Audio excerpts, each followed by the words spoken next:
Hello viewers, তোমরা সবাই কেমন আছো? আশা করি ভালোই আছো, আমিও ভালো আছি। তো আজকে নতুন আরেকটা জানলার ডিজাইনের কাজ নিয়ে আসলাম।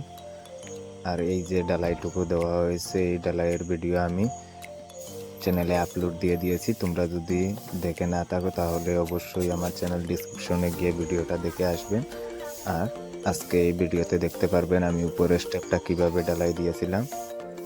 তো আপনারা যদি আমার চ্যানেলে নতুন হয়ে থাকেন তাহলে অবশ্যই আমার চ্যানেলটাকে সাবস্ক্রাইব করে বেল আইকন বাটনটি টিপে রাখবেন, যাতে এ ধরনের কাজের ভিডিও আপলোড দেওয়ার সাথে সাথে সবার আগে আপনি ভিডিওতেই দেখতে পারেন। আর যদি আমার ভিডিওটি আপনার ভালো লেগে থাকে তাহলে অবশ্যই একটা লাইক দিয়ে যাবেন, কারণ আপনার দেওয়া লাইক আমাকে ভিডিও বানানোর জন্য অনেক মোটিভেট করে। তো চলুন ভিডিওটি এবার শুরু করা যাক। তো আপনারা দেখতে পাচ্ছেন এখানে ফিতা দিয়ে আমি মাপ নিয়ে নিচ্ছি যতটুকু ভেতরে গাঁথনিটা বসাবো। তো আমি এখানে 6.5 ইঞ্চি ভেতরে গাঁথনি বসাবো সারজার সামনে থেকে।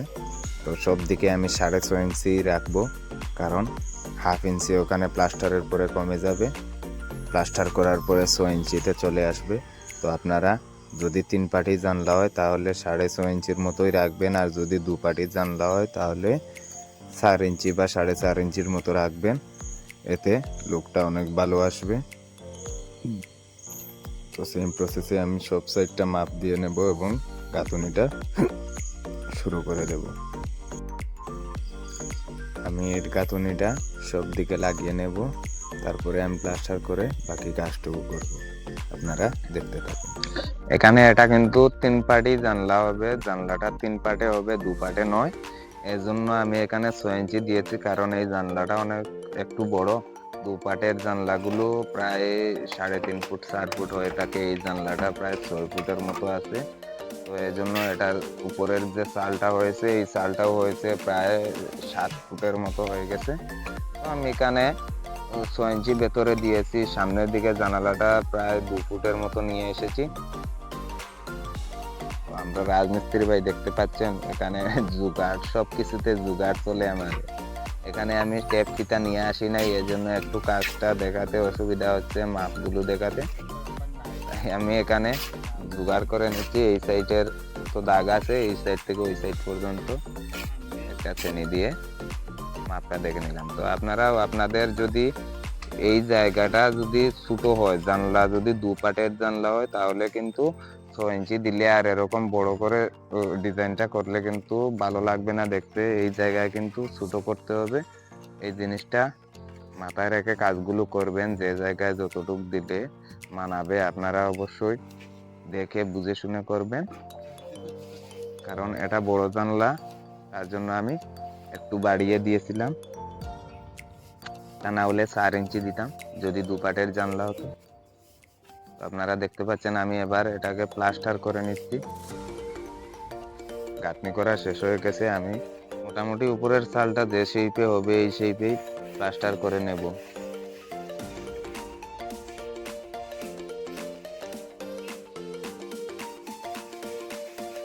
প্লাস্টার করার পরে ভেতরে আমি বালুটা দিয়ে দেব। বালুটা ভিজিয়ে দিতে হবে, তা না হলে কিন্তু চাপিয়ে বসবে না।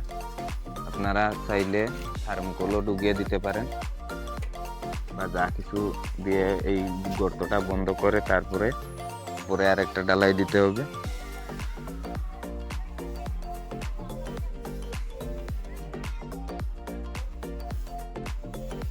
এই কাজগুলো যারা দেখেননি তারা অবশ্যই আমার চ্যানেলের ডিসক্রিপশনে গিয়ে এই কাজগুলো কিভাবে করেছিলাম আমি ভিডিও দিয়েছি, আপনারা চাইলে গিয়ে দেখতে পারেন। তো আমার ভেতরে বালুটা ঢুকানো শেষ হয়ে গেছে প্রায়। এবার আমি উপরে মশলাটা দিয়ে দিব। উপরে হালকা করে বালু মশলাগুলো দিয়ে দেব, তারপরে উপরটাও মোটামুটি একটা প্লাস্টার করে দেব। দেখতে পাচ্ছেন উপরে বালু মশলাটা কতটুকু হালকা করে দেওয়া হচ্ছে। এইভাবে একটা লেয়ার হালকা করে বালু মশলা দিয়ে দিলে প্লাস্টার করলে চলবে, না করলে চলবে, কারণ ওই জায়গাটা তো ঢালাইয়ের নিচে পড়ে যাবে। তো আমি মোটামুটি দেখতে ভালো লাগবে এই জন্য একটু প্লাস্টার করে নিচ্ছি, না করলেই চলবে, কোনো সমস্যা নেই। কারণ এটা হলো নিচের শাটারিং, আর এই শাটারিংটা ডালাই থেকে কোনোদিনও বের করা হবে না, ওটা ডালাইয়ের নিচেই সারা জীবন থাকবে এইভাবে।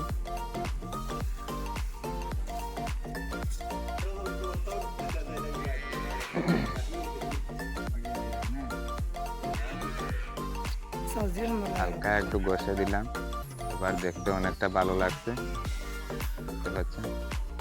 আপনারা যদি এইভাবে রাখতে চান তাহলে রাখতে পারেন, দেখতে পাচ্ছেন অনেকটা বেটার দেখাচ্ছে।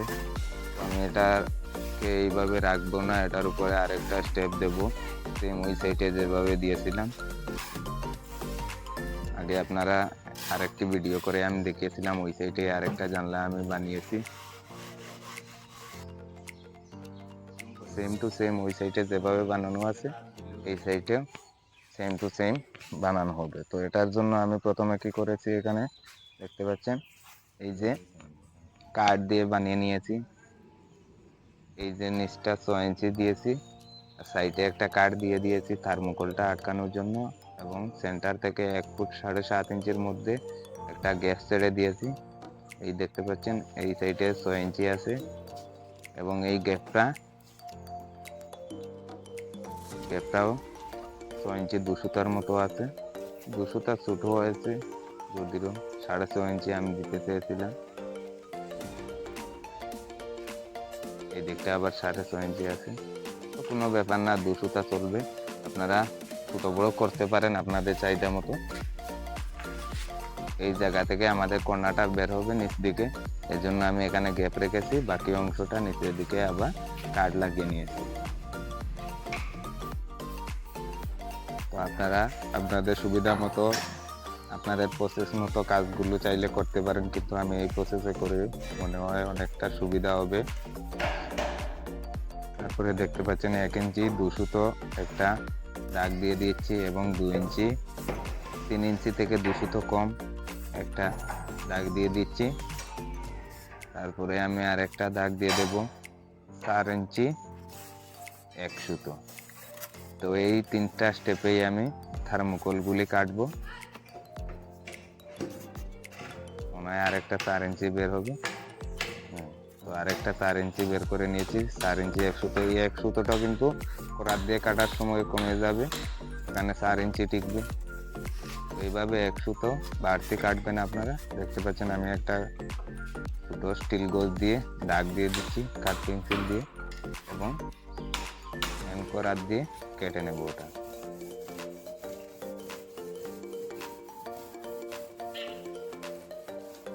আপনারা চাইলে এখানে বড় থার্মোকলগুলি ব্যবহার করতে পারেন, আমি এখানে মাছের কার্টনগুলো ব্যবহার করেছি, মাছ রাখার কার্টন।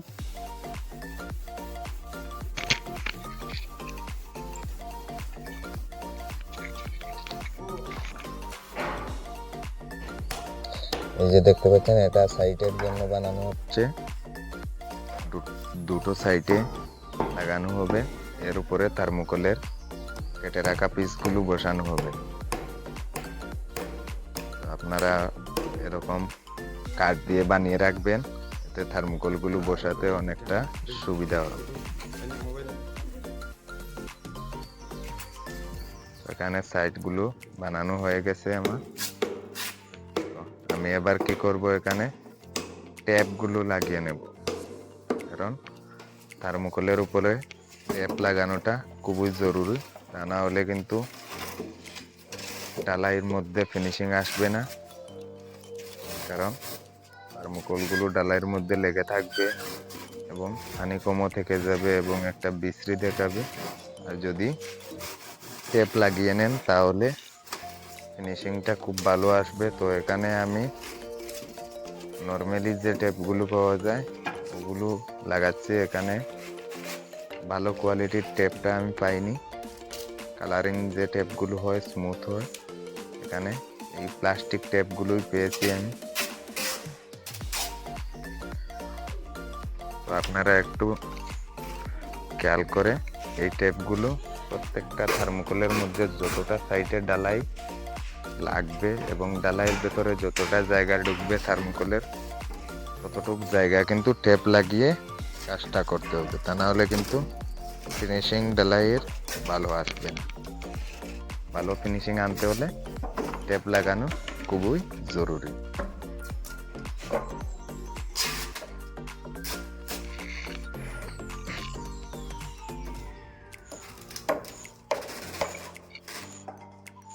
আর টেপগুলো লাগানোর সময় একটা জিনিস ভালো করে লক্ষ্য রাখবেন, যাতে টেপগুলো বাজ না হয়, একেবারে প্লেন হয়ে যাতে বসে। এই জিনিসটা লক্ষ্য করে ধীরে ধীরে টেপগুলো লাগাবেন। তাড়াহুড়ো করলে কিন্তু বাজ বাজ হয়ে বসে যাবে এবং তাতেও ডালাইয়ের মধ্যে ফিনিশিং কম আসবে। আমি এখানে ধীরে ধীরে, এই যে দেখতে পাচ্ছেন আরেকটা থার্মোকলের মধ্যে আমি কিভাবে বসিয়েছি, ওটাকে কেটে একটা গ্যাপ তৈরি করে থার্মোকলটা ঢুকিয়ে দিয়েছি ওই গ্যাপের মধ্যে, যাতে নড়াচড়া না করে। তারপরে আমি টেপগুলো লাগাচ্ছি। এতে আমার অনেক ফিনিশিং আসছে টেপগুলো লাগানোর ক্ষেত্রে। আর হাত দিয়ে ধরে যদি টেপগুলো লাগাতাম তাহলে কিন্তু এখানে নড়াচড়া করতো, যার কারণে টেপগুলো এলোমেলো আঁকা বাঁকা হয়ে বসতো, এতে বাজ বাজ হয়ে যেত, একটু কম ফিনিশিং আসতো। তো বেশি ফিনিশিং আসার জন্য এখানে টেপগুলো আমি এক জায়গায় স্ট্রেট করে রেখে বসিয়েছি।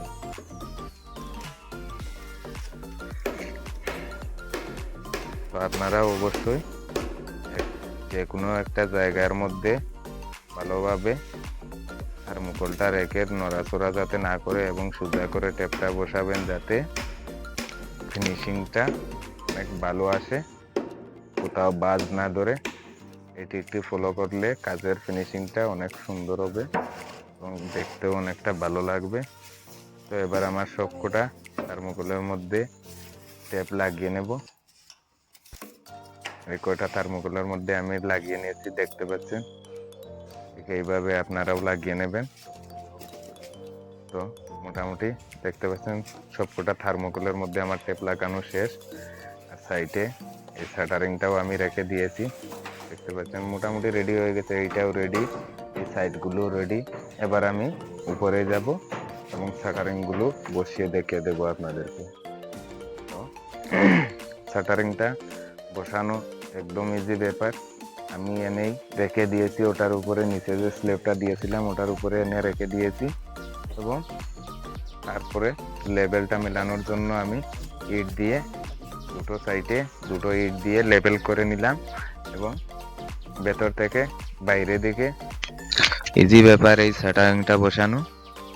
তো আপনারা অবশ্যই এই কাজটা করতে সময় বা করার সময় এ ধরনের টানা লাগিয়ে রাখবেন, যাতে নড়াচড়া না করে এবং সঠিক লেভেল করে তারপরে কিন্তু টানাটা লাগাতে হবে। তো টানা লাগানোর পরে আমি এবার এই সাইডের শাটারিংটা বসিয়ে নেব। আপনারা দেখতে পাচ্ছেন সেম একই ট্রিক ফলো করে নিচে ইট দিয়ে দেব। এই সাইডে দুটো ইট লাগবে। থার্মোকলগুলো বসানো একদম ইজি ব্যাপার। থার্মোকলগুলো যে কেউ বসাতে পারবে যদি সঠিক মাপে কেটে রাখে। আপনারা দেখতে পাচ্ছেন আমি যেভাবে 6 ইঞ্চি মাপ দিয়ে একটা কার্ড বানিয়েছিলাম, কার্ডের শাটারিং, তার উপরে ওই স্টেপ যেগুলো কেটেছিলাম 1 ইঞ্চি 2 সুতো এবং 3 ইঞ্চি থেকে 2 সুতো কম এবং 4 ইঞ্চি 1 সুতো, এই তিনটা স্টেপ আমি একটার উপরে আরেকটা এইভাবে বসিয়ে দিচ্ছি কাঠের বাইরের সঙ্গে চাপিয়ে। তো এই স্টেপটি ফলো করলে যে কোনো কেউ এই কাজটা করতে পারবে, কারণ এই স্টেপগুলো বসানো কঠিন ব্যাপার না। কঠিন ব্যাপারটা হচ্ছে এই শাটারিংটা মেলানো এবং স্টেপগুলো কাটিং করা। সঠিক মাপে কাটিং করতে হবে যাতে প্রত্যেকটা স্টেপ একই মাপে বসে। তো আপনারা দেখতে পাচ্ছেন আমি সুন্দর করে কাটিং করে মিলিয়ে মিলিয়ে বসিয়ে দিচ্ছি। এই কর্নারের কাজগুলো অনেক সমস্যা হয় করতে এবং এই রাউন্ডটাকে আটকানোর জন্য আমি হাত দিয়ে চাপ দিয়ে নিচের দিকে নামিয়ে ধরে রেখে তারপরে প্যারাগ মেরে আটকে দেব এবং বাইরে থেকেও প্যারাগ মারবো যাতে উপর দিকে না ওঠে, কারণ এইভাবে শুধু প্যারাগ মেরে রাখলে ধীরে ধীরে উপর দিকে উঠে যেতে পারে। তার জন্য আমি বাইরে দিকে একটা প্যারাগ মেরে দেব মিডিলের অংশে, যে জায়গায় বেশি রাউন্ড হয়েছে, যার কারণে নিচের দিকে চাপা দিয়ে যদি এইভাবে প্যারাগ মেরে দেন তাহলে আর উপর দিকে এই রাউন্ডটা উঠবে না, একদম পারফেক্ট জায়গায় বসে থাকবে, কোথাও নড়াচড়াও করবে না। তো আপনারা দেখতে পাচ্ছেন এই সাইডটাও মোটামুটি আমাদের লাগানো হয়ে গেছে।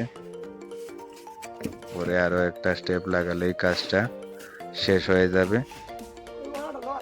কারণ এই থার্মোকল গুলো শুধুমাত্র কর্নারের মধ্যেই একটু অসুবিধা হয়, কাটিং এর জায়গাটা এই যে নিচের দিকে যে জায়গাটা নামছে এই জায়গাটায়, আর বাদ বাকি যে কাজগুলো আছে এই কাজগুলো যে কোনো কেউ করতে পারবে এইভাবে যদি একই মাপে থার্মোকল গুলো কেটে নেয় আর শাটারিংটা যদি সঠিক মাপে বানিয়ে নেয় তাহলে সবাই এই কাজটা করতে পারবেন। এত কঠিন নয় এই কাজগুলো করা, শুধুমাত্র মাপঝুপটা একটু সমস্যা। তো আপনাদের যদি এ ধরনের কাজ রিলেটেড ভিডিও সবসময় দেখতে হয় তাহলে আমার চ্যানেলটা অবশ্যই সাবস্ক্রাইব করে বেল আইকন বটনটি টিপে রাখবেন, যাতে এ ধরনের ভিডিও আপলোড দেওয়ার সাথে সাথে সবার আগে আপনি আমার এই ভিডিওটি দেখতে পারেন আর কাজ ডিজাইনের কাজ সম্পর্কে ভালো ভালো কিছু শিখতে পারেন। কারণ আমার যতটা বিল্ডিং এর কাজ হচ্ছে সবকটা বিল্ডিং এর ডিজাইনের কাজ হবে। তো আমি মোটামুটি সপ্তাহে 1-2টো কাজের ভিডিও ভালো ভালো ডিজাইনের আপলোড করি।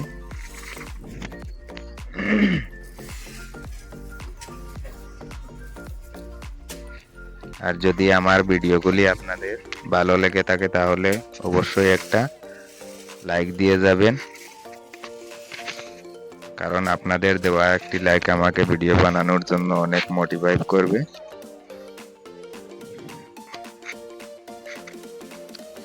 তো স্টেপ বাই স্টেপ এই থার্মোকলগুলি এইভাবে বসিয়ে দিলেই কাজটা সম্পূর্ণ হয়ে যাবে, বা রডটা বেঁধে ঢালাই দিলেই কাজটা কমপ্লিট।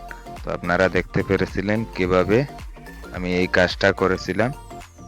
আর ঢালাই দেওয়া এবং কাজটা করার পরে ঢালাই দেওয়ার পরে শাটারিং খোলার পর কিভাবে দেখতে হচ্ছে আমি আরেকটা ভিডিও করে দেখিয়ে দেব। ভিডিওটা অনেক লম্বা হয়ে যাওয়ার কারণে আমি এই ভিডিওর মধ্যে সবকিছু দেখাতে পারলাম না। আর এ ধরনের জানলা আরো বিভিন্ন ধরনের জানলার কাজের ডিজাইন দেখতে সবসময় আমার সঙ্গে থাকুন। আর যারা এই ডিজাইনের জানলার কাজ করেছেন তারা আমাকে অবশ্যই কমেন্ট করে জানাবেন আপনাদের কাজ কত কে কে করেছেন এই ধরনের জানলার ডিজাইন। কারণ আমরা অনেক মিস্ত্রি ভাই অনেক রকমের জানলার ডিজাইন করে থাকি, আমিও অনেক ধরনের জানলার ডিজাইন করেছি। তো এই ধরনের ডিজাইন বেশ কয়েকটা করিনি, মোটামুটি 2-4টা করেছি। তো আরো 2-4টা করবো আমি, এখন এই ডিজাইনটাই পপুলার চলছে। তখন